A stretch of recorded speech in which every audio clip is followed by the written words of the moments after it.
नमस्कार मेरी YouTube family. आज हम लोग सुनते हैं एक नई कहानी। दिसंबर माह की 30 तारीख की बेहद ठंडी रात, 1:30 बज रहे थे। समय काटना बहुत ही कठिन लग रहा था। एक एक पल एक एक सदी की तरह कट रहा था। मैं सोच रही थी कि आज मैं जिंदगी के इस चौराहे पर खड़ी हूँ कि जहाँ से मुझे अपने लिए नई राह चुननी है। एक तरफ प्यार भरे जीवन का अनंत आकाश था, तो दूसरी तरफ माँ की ममता से भरा हृदय। मुझे ये तय करना था कि अपना सारा जीवन विभोर को सौंप दूं या माँ की इच्छाओं का सम्मान कर उनके बताए युवक से शादी कर लूं। यूँ तो अक्सर बेटियां माँ बाप के कहने से ही अपना जीवन एक अनजान युवक को सौंप देती है, लेकिन कुछ ही साहसी युवतियां होती हैं जो स्वयं अपना जीवन साथी चुनती है। मैं विचारों के संसार में विचर कर रही थी। मेरी हथेलियां पसीने से भीगी हुई थी, दिल धड़क रहा था, घबराहट सी हो रही थी। ये फैसले की घड़ी थी। यदि आज विभोर के साथ ना जा सकी तो फिर कभी भी नहीं जा सकूंगी। इस घड़ी का महीनों से मुझे और विभोर को इंतजार था। आज तो जाना ही होगा। एक तरफ माँ का मोह तो दूसरी तरफ विभोर का प्यार भरे सुखद जीवन का आश्वासन। विभोर की जिद पर ही मैं घर छोड़कर जा रही हूँ। ऐसे फैसले में किसी और की राय भी तो नहीं ली जा सकती। मुझे मालूम है कि मेरी भोली माँ शायद ही ये सदमा सहन कर पाए, लेकिन मैं क्या करूँ। मैं अपने दिल के हाथों मजबूर थी। पूरा मकान अंधकार में डूबा हुआ था। केवल मेरे कमरे में टेबल लैंप चल रहा था, जिसकी रोशनी को विभोर के प्यार भरे पत्र को मैं कई बार पढ़ चुकी थी। लिखा था, मेरी जीवन संगनी सोनिया, कल रात ठीक 3 बजे प्लेटफॉर्म नंबर 4 पर मैं तुम्हारा इंतजार करूंगा। घबराना मत, मैं तुम्हारे साथ हूँ और सदा रहूंगा। और भी बहुत कुछ लिखा था जो मुझे रोमांचित करने के लिए काफी था। कल दोपहर की ही तो बात थी जब हम दोनों कॉफी हाउस में बैठे उस संसार को सजाने की बात कर रहे थे। तो हमारे लिए एक सुंदर स्वप्न की अनुभूति जैसा ही था। सारी योजना बन चुकी थी, केवल अब उसे मृत रूप देना विशेष था। विभोर की ही सलाह पर मैंने मेरे दहेज के लिए संभाल कर रखे गए रुपए और जेवर को सूटकेस में रख दिया। विभोर के कहे हुए शब्द कानों में गूंज रहे थे। ताकतवर होने के लिए अपनी शक्ति पर भरोसा रखना जरूरी था। उन व्यक्तियों से कमजोर और कोई नहीं होता है जिन्होंने अपने सामर्थ्य पर भरोसा नहीं होता। मैंने पूछा था, विभोर कहाँ जाएंगे? बड़े आत्मविश्वास से उसने कहा था, तुम मुझ पर विश्वास करो। और मेरा मन उसकी बातों पर विश्वास कर रहा था। मैंने आज शाम को अपने निर्णय से माँ को अवगत कराते हुए बताया था, माँ तुम विभोर को तो जानती ही हो, वो कई बार आया है हमारे घर। मैं उसी के साथ घर बसाना चाहती हूँ, इसलिए मैं आज ये घर छोड़कर जा रही हूँ। बेटी, तुम्हारे मामा एक लड़के को देख के आए हैं। वो हर दृष्टि से तुम्हारे योग्य है और वो इसी रविवार को भी आ रहा है तुमसे मिलने के लिए। हम सभी तुम्हारे विवाह के लिए चिंतित हैं और प्रयत्नशील हैं। थोड़ा सा हमें वक्त दो, सुखद समय की प्रतीक्षा करो। थोड़े से धैर्य की जरूरत है, बस फिर सब अच्छा होगा। माँ एक ही सांस में सब कुछ कह गई, पर मैं विभोर के सम्मोहन में इस कदर जकड़ी हुई थी कि माँ की हर बात मेरे समझ से परी थी और मैं अपनी जिद पर अड़ी रही। इस विषय पर हमारी काफी तीखी बहस हुई। आखिरकार माँ समझ गई और मुझ पर एक नासमझ जिद सवार, और यह जिद किसी अन्य बात को अपने आगे टिकने नहीं देगी।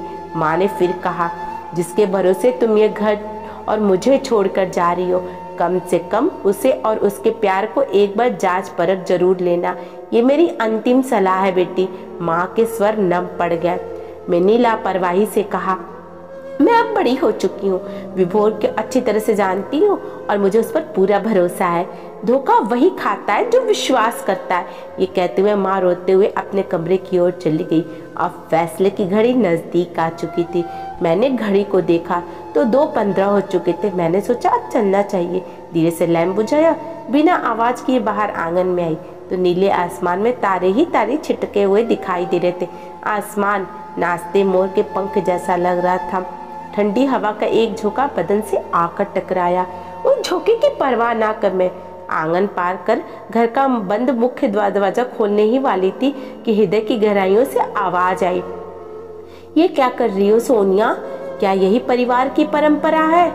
क्या होगी इस प्रतिष्ठित परिवार की इज्जत का?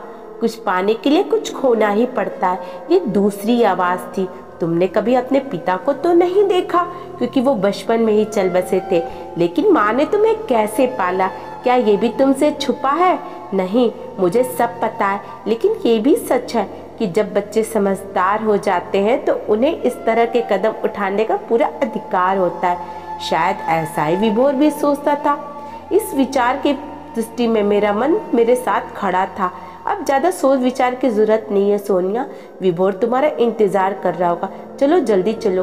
मन के अंदर से आदेशात्मक आवाज आई, नहीं, ये पूरी तरह से गलत है सोनिया। जो चीज़ गलत है उसे चाहे जिस तर्क के लिबास में लपेटा जाए वो गलत ही रहेगा।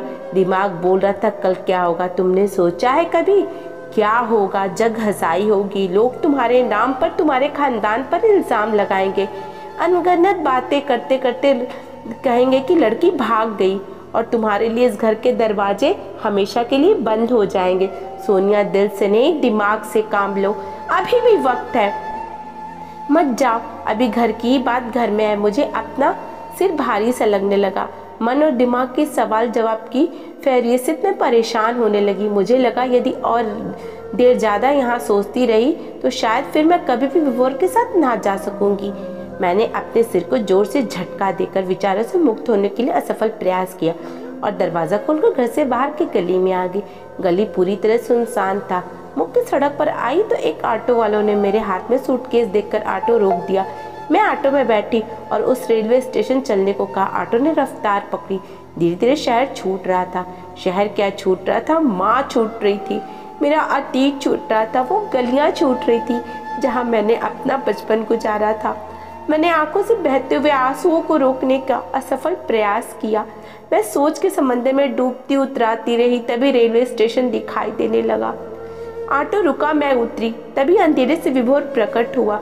उसने शायद मुझे देख लिया था। वो काफ़ी देर से मेरा इंतज़ार कर रहा था। उसने ही ऑटो के पैसे दिए। मेरा सूटकेस हाथों में लेकर वह तेज चाल से प्लेटफॉर्म की तरफ चल बढ़ा। मैं भी उसके पीछे पीछे तेज कदमों से चलने लगी। प्लेटफॉर्म नंबर 4 पर पहुंचकर उसने एक बेंच के पास सूटकेस रखा और कहा, बैठो। मैं ठीक से बैठ भी नहीं पाई थी कि उसने कहा, सब ठीक है। मैंने सहमति से सिर हिलाया। वो कुछ देर तक चुप रहा। शायद उसका चुप रहना उसे ही असहनीय सा महसूस हो रहा था। वो फिर बोला, गाड़ी 1 घंटा लेट है। मैं कुछ नहीं बोली तो उसने कहा, अभी आता हूँ। वो दौड़कर 2 कॉफ़ी ले आया।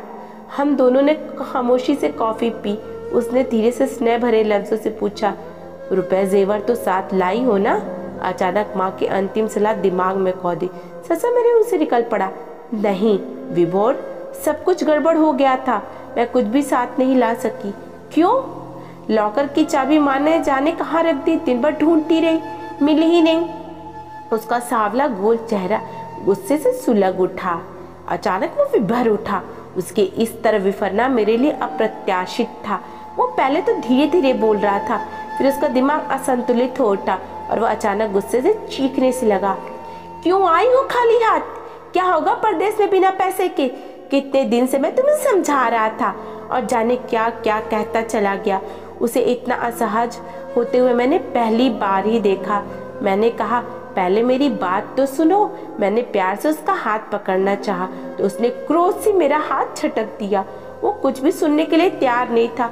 मैंने उसके क्रोध के सागर में एक भंवर उठते देखा जिसमें मुझे डूबने का खतरा नजर आया। मैंने सोचा सच बता ही दूं कि मैं तुम्हारे अनुमान से अधिक धन लेकर आई हूँ, लेकिन तभी मन ने कहा, ठहरो, पहले इसे परख तो लो। मन का कहा मानकर मैं चुप ही रही। विभोर ना जाने क्या क्या कहता रहा और मैं सुनती रही। मैं जिस विभोर को जानती थी वो तो ये बिल्कुल भी नहीं था। मेरे लिए वो पत्थर का नहीं, जीता जागता देवता का रूप था। लेकिन आज वो मुझे वो उस पत्थर से भी ज्यादा कठोर लग रहा था। मुझे आज पहली बार अपने पसंद पर दुख हुआ। सोचा, क्या मेरा चुनाव सही था? मुझे अपने चारों ओर अंधा गहरा जंगल सा महसूस हुआ जिसकी सभी राहें मानो गुम हो गईं और मैं जिन संभावनाओं से जुड़ी हुई थी उसमें मुझे अपना अस्तित्व हवा में झूलते हुए जालों की मनिंद महसूस हो रहा था। मुझे ही मेरी निराशा लहूलुहान कर रही थी। प्यार का सागर कुछ पलों में ही सूख गया था। वह बहुत देर तक कुछ सोचता रहा, फिर जल्दी से बोला, सुनो सोनिया, मैं बिना पैसे के इस शहर से एक कदम से मैं बाहर नहीं रख सकता हूँ। यदि तुम मेरा प्यार और जीवन भर साथ चाहती हो तो कल इसी समय ट्रेन से चलेंगे। इस बार पूरी तैयारी से आना। मैं टिकट कैंसिल करवा रहा हूँ, कल का रिजर्वेशन करवा लेता हूँ। विभोर की पोल खुल चुकी थी। मैं समझ चुकी थी उसके लिए पैसा ही सब कुछ है। अब मैं उसकी बातों के सम्मोहन से पूरी तरह मुक्त हो चुकी थी। मैं भी विभोर को बहुत कुछ कहना चाहती थी, लेकिन खामोशी के दामन को ओढ़कर अपने में ही दुबक कर रह गई। मैंने सोच लिया कि ऐसे जीवन साथी के साथ जीवन काटना मुश्किल नहीं, असंभव होगा। वो ना जाने क्या क्या बड़बड़ाता रहा और अचानक झुंझलाकर तेजी से चला गया। उसके जाते ही मैंने एक गहरी सुख की सांस ली। अब मेरा मन शांत होकर एक तूफान के गुजरने के बाद की शांति महसूस कर रहा था। मुझे लगा कि दुनिया में कहीं जगह हो या ना हो, लेकिन अभी भी मेरे लिए एक ऐसी छत है जिसके नीचे मेरा एक कमरा और उस कमरे में मेरा बिस्तर है जो अभी भी मेरा इंतज़ार कर रहा है। मैं अभी इतनी दूर भी नहीं आई हूँ कि मेरा लौटना असंभव होता। मैं मन ही मन हंसी और सधे हुए कदमों से रेलवे स्टेशन से बाहर आई। कब मैंने ऑटो किया, कब बैठी और कब घर में आई, मुझे बिल्कुल याद नहीं है। हाँ, मुझे इतना अवश्य याद है कि माँ के तकिए के नीचे से धीरे से चाबी निकालकर लॉकर में सारे जेवर और रुपए यथास्थान रखकर मैं अपने बिस्तर पर चली गई। मुझे अब प्रतीक्षा थी कि आगामी रविवार को आने वाले उस नवयुवक की, जो निश्चित रूप से मेरा जीवन साथी होगा। ऐसा मुझे विश्वास है। अगर इस कहानी ने आपके दिल को छुआ है तो सभी दोस्तों के साथ शेयर करें और हमारे चैनल को सब्सक्राइब कर लीजिएगा। धन्यवाद।